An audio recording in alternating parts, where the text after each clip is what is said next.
Hurricane Milton to Florida, could be destructive storms.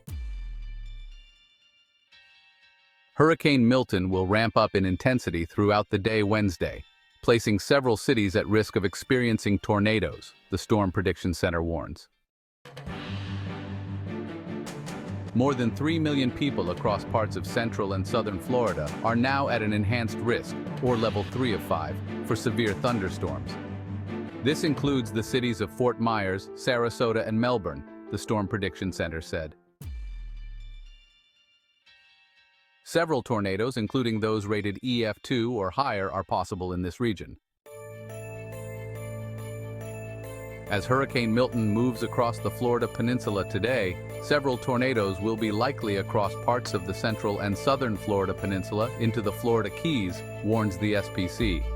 It added, a strong tornado or two could occur during the mid to late afternoon. A slight risk for tornadoes, or level 2 of 5, surrounds the enhanced risk area and spreads from southern Florida to central Florida.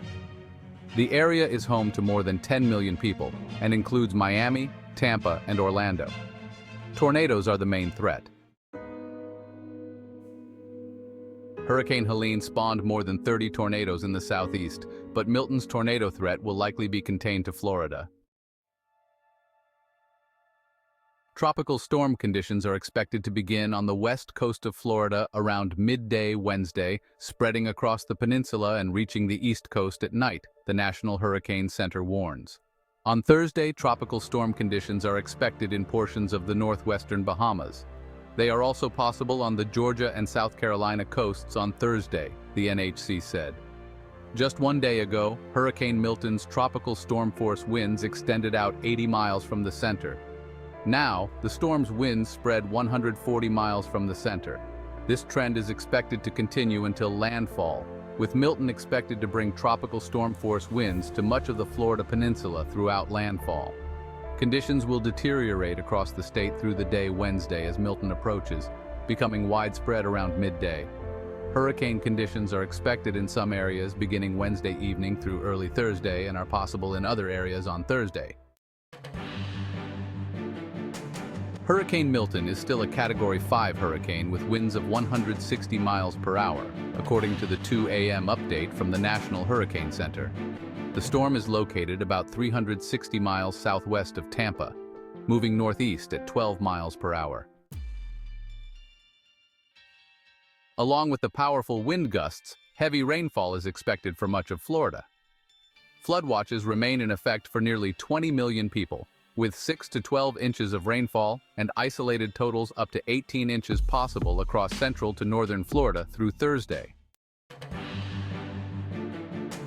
Florida's Department of Health is warning residents that floodwaters brought by Hurricane Milton can cause a potentially life-threatening infection. Residents should avoid floodwaters because they increase the risk of Vibrio infections such as Vibrio vulnificus, which can be life-threatening, the department said. Vibrio bacteria, which is commonly found in warm coastal waters, can make people sick when swallowed or when open wounds are exposed to contaminated water. After heavy rainfall and flooding, the concentration of these bacteria may rise, particularly in brackish and saltwater environments, the department said in a news release Tuesday. People with compromised immune systems, liver disease, or open wounds are at higher risk for Vibrio vulnificus. Symptoms include diarrhea, vomiting, abdominal pain, fever, chills, fast or high heart rate, confusion or disorientation, the health department said. People who experience these symptoms should immediately get medical attention, especially after being exposed to floodwaters, the department said. To avoid getting the bacterial infection, people should avoid swimming or wading in floodwaters, cover open cuts or wounds with waterproof bandages if they could come in contact with floodwaters, and wash skin thoroughly with soap and water after contact with the water.